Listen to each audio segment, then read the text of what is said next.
Hi friends, welcome to my channel.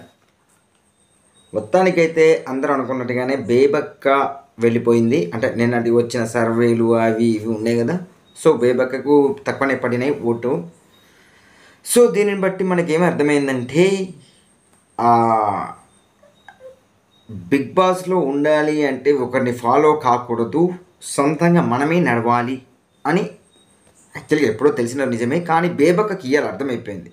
So ఇంకొకటి ఏంటంటే పృథ్వీది ముందు ఆలోచన కరెక్ట్ అనిపించింది. అరే రేపన్నది లేదు, కానీ ఈరోజే మనం ఏం చేయాలనుకున్నది చెయ్యాలి అన్నది కూడా పృథ్వీ చెప్పాడు. సో అది తను తర్వాత అర్థం చేసుకొని తను ఇంప్లిమెంట్ చేసే లోపు తను వెళ్ళిపోయింది. లాస్ట్ నిన్న జరిగిన డిస్కషన్ ఇంకొక రోజు ముందు, అదే శుక్రవారం అంటే ఆడ గురువారం రోజు ఇదే డిస్కషన్ అయ్యేది ఉంటే రాత్రికి రాత్రి ఖచ్చితంగా ఓట్లు అమాంతం పడిపోయేది. ఓకే, అప్పుడు ఇంకొకరు డేంజర్ పొజిషన్లో ఉండేవారు. ఇది మొత్తానికైతే సోనీ ఫస్ట్ ఉంది, పక్కా సోనియా ఫస్ట్ ఉంది. తర్వాత సెకండ్ మణికంఠనే ఉన్నాడు. అంటే మణికంఠకు ఏంటంటే ఒక ఛాన్స్ ఇద్దాం, ఈయన మారుతాడేమో అని చెప్పేసి జనాలు ఛాన్స్ ఇచ్చేశారు. బట్ లాస్ట్కు పంపించినా కానీ మణికంఠకు మాత్రం సెకండ్ పొజిషన్లో ఉన్నాడు అప్పుడు. కాకపోతే బేబక్క లాస్ట్లో ఉంది. లాస్ట్ తర్వాత మన విష్ణు ఉండే. సో ఒకవేళ బేబక్కకు మిస్ అయితే విష్ణుప్రియ వెళ్ళిపోయేది. సో విష్ణుప్రియ పోతే అది వేరేలా ఉండేది. పాపం తనకు బయట అయితే మార్కెట్ బాగానే ఉంది, కానీ తన బేబక్కకి ఇప్పుడిప్పుడే మార్కెట్ స్టార్ట్ అవుతుంది కాబట్టి మరి ఏం జరుగుతుందో చూడాలి. ఇక నెక్స్ట్ ఇదేంటంటే ఈరోజు గేమ్లో వచ్చేసి మనకు 5 బ్లాక్స్, ఫస్ట్ 5 బ్లాక్స్ ఇచ్చేసారు. అండ్ నాగార్జున ఎంట్రీ కావడం, ఇక సాంగ్ ఇవన్నీ కామన్ అనుకో. సో ఫస్ట్ 5 బ్లాక్స్ ఇచ్చేసారు. 5 బ్లాక్స్ ఇచ్చినప్పుడు యాక్చువల్గా 5 బ్లాక్స్ అంటే 5 lakhs రూపీస్ వర్త్ అన్నట్టు. అయితే ఏమన్నారు, అంతకు మించి 50 lakhs కంటే ఎక్కువ కూడా రావచ్చు అని ఒకటి చెప్పారు. ఇది ఎంతవరకు నమ్మొచ్చో మాత్రం నాకు తెలియదు. అంటే వాళ్ళ ప్రైజ్ మనీ మాత్రం ఎప్పుడు 50 lakhs అనేది ఉంటుంది, అంతకంటే ఎక్కువ ఎప్పుడూ ఉండదు. మళ్ళీ తర్వాత ఎట్లాగ పోయినసారి కనుక మొత్తం జీరో చేసేసి మళ్ళీ ఒకటేసారి పైకి తీసుకొచ్చినట్టు ఈసారి కూడా ఏం చేస్తారంటే ఆ 50 lakhs కంటే దాటిపోయి మళ్ళీ 50 lakhs తీసుకురావచ్చు. లేకపోతే వీళ్ళు పర్ఫార్మెన్స్ ఇట్లా ఈ తెలుగు, హిందీ, ఇంగ్లీషు ఇవన్నీ వంకలు పెట్టేసి తగ్గించుకొని 49 అట్లా అని చెప్పేసి కాంప్లిమెంటరీగా మళ్ళీ చెప్పేసి లాస్ట్ 50 lakhs ఫిక్స్ చేస్తారు అని నా ఉద్దేశం. సో 3 lakhs వచ్చేసినాయి. ఇక నెక్స్ట్ నిన్న ఒకరిని సేవ్ చేశారు కదా, తర్వాత ఇంకొకరిని సేవ్ చేసేసారు. సేవ్ ఎవరిని చేసేసారంటే శేఖర్ పాషా. దీని ఎట్లా అంటే ఒక హార్న్ ఇచ్చారు, అంటే పీకని వేస్తే ఆ పీక సౌండ్ వస్తేనేమో సేఫ్. అదంటే వార్మ్ హార్న్ అంటే ఏంటంటే యుద్ధానికి ముందు వెళ్ళేటప్పుడు శంఖారావం అంటారు కదా.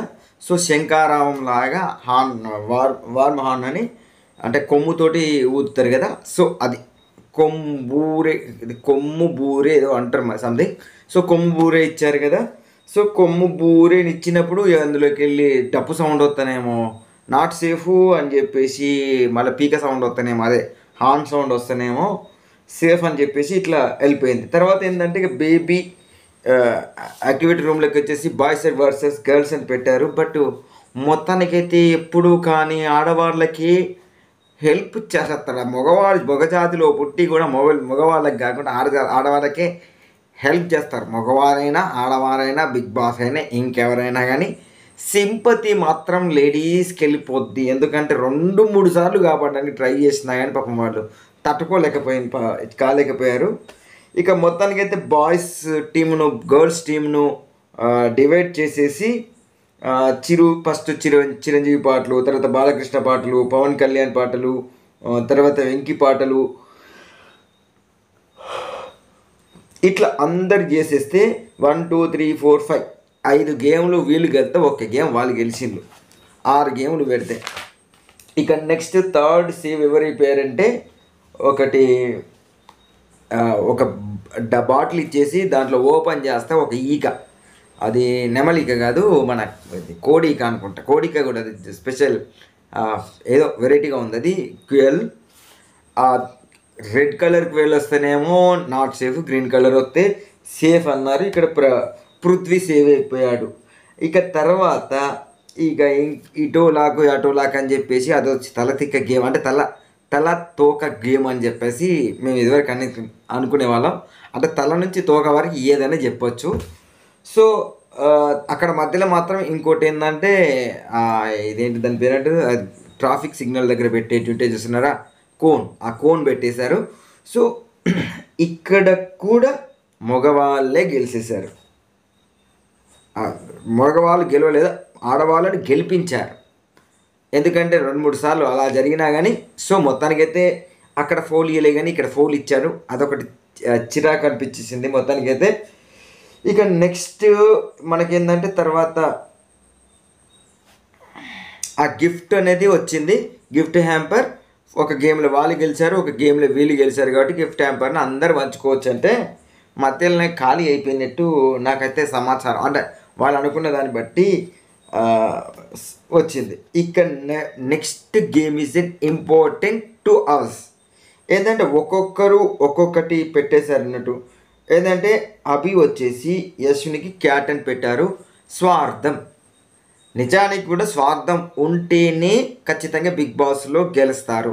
పంచుకోవాలి. ఒకటి మన దగ్గర కూడా ఒకటి ఉంది, తనకు మాలిన ధర్మం లేదు అని ఒక శాస్త్రం అయితే ఉంది. సో తను కావాల్సింది తను తీసుకొని మిగతాది పనిచేసుకోవచ్చు. సో స్వార్థం ఎవరికైనా ఖచ్చితంగా రావాల్సిందే. సో ఇది కరెక్ట్ అంత కాదు, కాకపోతే అక్కడ ఆ స్వార్థంలోనే ఎక్కువ తక్కువ అనేది చూసుకోవాలి. ఇక ప్రేరణ సీతను తేలు అని, నాకైతే తేలు పెట్టేంత సినిమా అంటే అంత కన్నింగ్ అయితే కాదు. కాకపోతే అది ఎందుకు పెట్టిందో తనకి అర్థమైంది, అది చెప్పిన రీజన్ కూడా అంత కరెక్ట్ కాదు. ఇక నిఖిల్ వచ్చేసి మన శేఖర్కు దోమ పెట్టాడు. ఈయన జోకులకు నిజానికి కూడా వీళ్ళ బిగ్ బాస్లో పడి నవ్వేశాం అంటే కారణమే శేఖర్. సో శేఖర్ పాషా ఇదే విధంగా కామెడీ చేస్తే లాస్ట్ వరకు ఖచ్చితంగా ఉంటాడు. ఎందుకంటే కనీసం ఆయన కుళ్ళు జోకులు వినడానికైనా చాలామంది అంటే సో అవి ఇలా వెళ్ళిపోతాయి అని చెప్పేసి అన్నాడు. అంటే ఇలా వెళ్ళిపోతాయి అంటే అది 1కి 2 సార్లు వింటే అప్పుడు అమ్మమ్మ ఇదా జోకు అని చెప్పేసి. కాకపోతే ప్రేరణ పట్టేసింది కదా సేల్ ఫిష్, అదే చేపలు అమ్ముకుంటా అంటే sale fish, okay cell fish అని చెప్పేసి అప్పుడు అంటే ఇట్లనే ఉంటుంది. ఈ యష్మిని వచ్చేసి బేబక్కకు గొర్రె అని, నిజంగా కూడా తను గొర్రె కాబట్టి గొర్రెలా మారింది కాబట్టి తను బయటికి వెళ్ళిపోయిందని మనం అనుకోవచ్చు. ఎందుకంటే ఇక్కడ ప్రాబ్లం ఏంటంటే మనకు బయటికి వచ్చిందాక తెలిసిన విషయం ఏంటంటే ఆ రోజు అందరూ అబ్బా కారం ఎంత ఉంది, ఇంత కారం తింటారా అంటే తనంతటి తాను వేసినట్టుగా చెప్పింది. అంటే కొంచెం కారం తక్కువనే వేసినట్టున్నది బేబక్క. సో అందులో నిఖిల్ కారం వేయడం వల్ల ఎవరికి నచ్చలేదు. సో అది కూడా ఒక రీజన్ అయిపోయింది. మొత్తానికైతే నిఖిల్ బేబక్కను బలి చేశాడు అని అనిపించేసింది మొత్తానికైతే. తర్వాత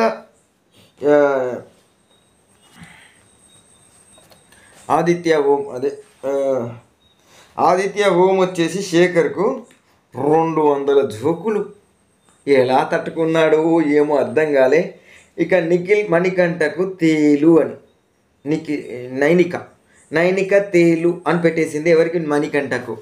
సో ఇద్దరి మధ్యలో ఒక రీజన్ ఉంది ఏంటంటే ఇప్పుడు ఏంటంటే వీళ్ళు గెలిచేది ఉంటే ఒకవేళ నైనిక వాళ్ళు గెలిచేది ఉంటే నన్ను తీసుకో అని చెప్పేసి అడిగిండు.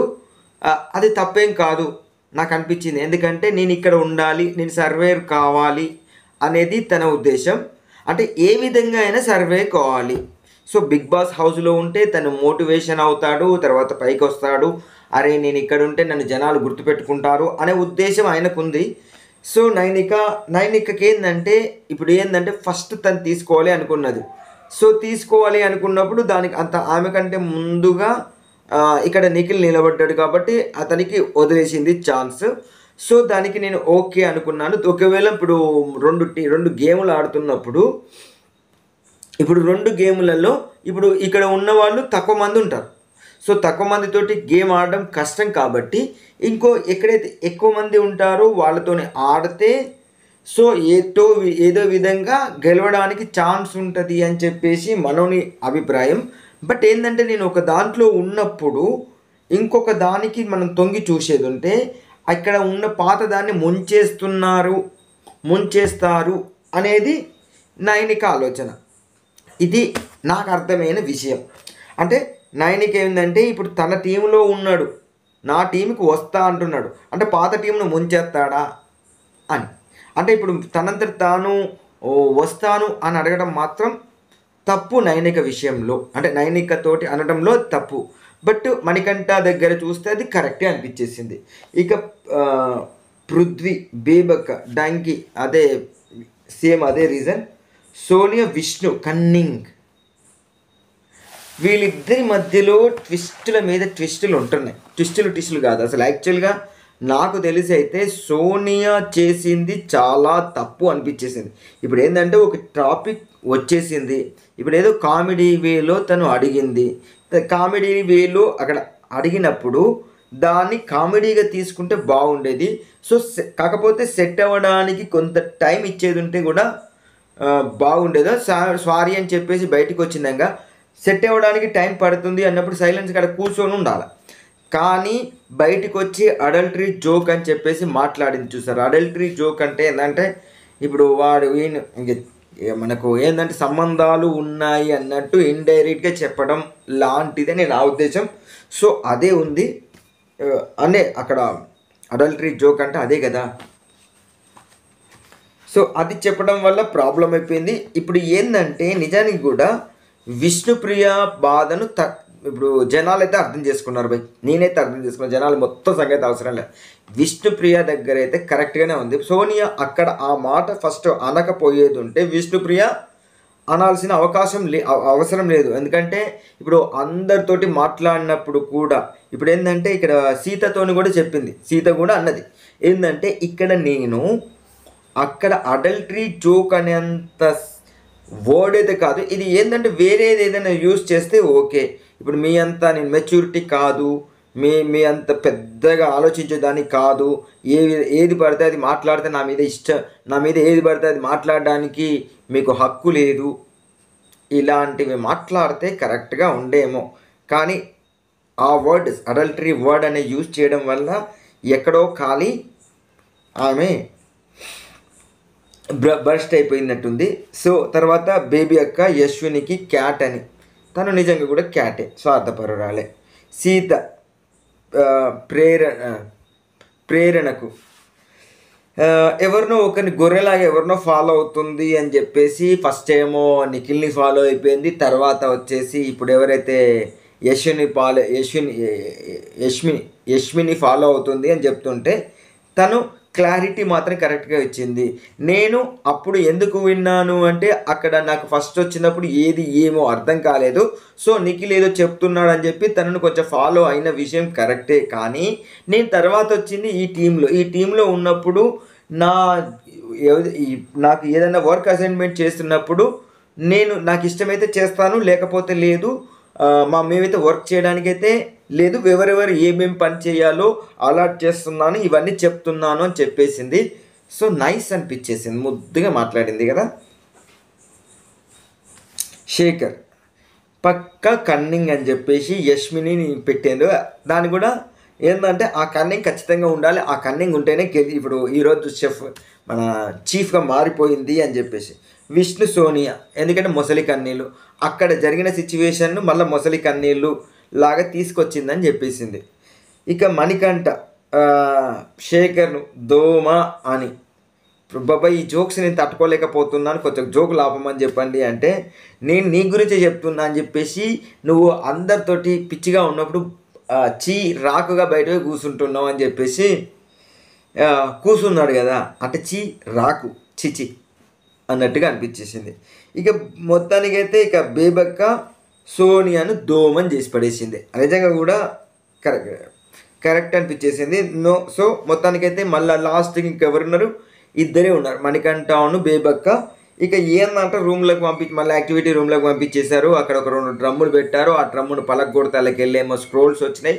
ఆ స్క్రోల్స్ వచ్చినప్పుడు ఎవెక్షన్ అని చెప్పేసి బేబక్కకు రావడం బయటికి వచ్చేసింది.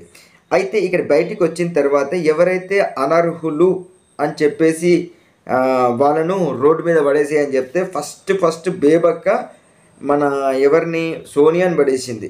నిజంగా కూడా వాళ్ళిద్దరి మధ్యలో జరిగింది చాలా పెద్దది ఇష్యూ. చిన్న వర్డ్ను పట్టుకొని తను సాగదీయడం ఏదైతే నాకైతే సోనియా విషయంలో ఇదైతే చాలా సోనియా అండ్ వీళ్ళిద్దరి వల్లనే ఈరోజు బేబక్క బయట ఉంది అని నా ఉద్దేశం. ఎవరెవరు, ఇటు సోనియా అటు వచ్చేసి నిఖిల్, వీళ్ళిద్దరి వల్లనే ఈరోజు మన బేబక్క బయట ఉంది. ఇక మిగతాది ఏంటంటే ఒక్కొక్కరికి సలహా ఇచ్చేసింది. కాకపోతే ఏంటంటే నిఖిల్ ఆ రోజు కారం ఎక్కువ వేసాడని ఇవన్నీ చెప్పేసింది కదా. పృథ్వీ నోరు జారుతున్నాడు అని, ఇది మాత్రం వాస్తవం. తర్వాత కూడా చాలా దిక్కులో నోరు జారాడు, అవి వీడియోస్లో ఎక్కువ రాలేదు, కానీ నోరు మాత్రం ఆయన చాలా జారుతున్నాడు. ఇక మణికంఠ కాన్ఫిడెన్స్ రావాలి, నిజంగా కూడా కాన్ఫిడెన్స్ రావాలి మణికంఠకు. సో ఇది ఇలా చెప్పేసి తను వెళ్ళిపోవడం జరిగింది. ఇది ఈరోజు బిగ్ బాస్ రివ్యూ. ఇక్కడ జరిగింది ఏంటంటే బిగ్ బాస్లో కూడా నాకేందంటే అనిపించిందంటే సోనియాను ఇప్పుడు ఈసారి అన్నా కనీసం సోనియా మళ్ళా జనాలు ఏ విధంగా ఆలోచిస్తున్నారో అట్లా గొడవలు జరుగుతూనే బాగుంటుంది అనిపిస్తే సోనియా నుంచేస్తారు. లేదు కనీసం సోనియా కొంచెం మారేది ఉంటే చెప్పలేము. కానీ ఈరోజు మాత్రం నిఖిల్కి మాత్రం ఖచ్చితంగా నామినేషన్లో ఉంటాడు. సో బేబక్కకు జరిగిన దానికి నిఖిల్ను ఉంచుతారో లేదో తెలీదు. సో ఇది ఈరోజు బిగ్ బాస్ నా యొక్క అభిప్రాయం మరియు నా రివ్యూస్ కనుక నచ్చినట్లయితే లైక్ చేయండి. నా రివ్యూస్ని అందరికీ అందేలాగా షేర్ చేయండి. మా ఛానల్ను ఖచ్చితంగా సబ్స్క్రైబ్ చేసుకోండి.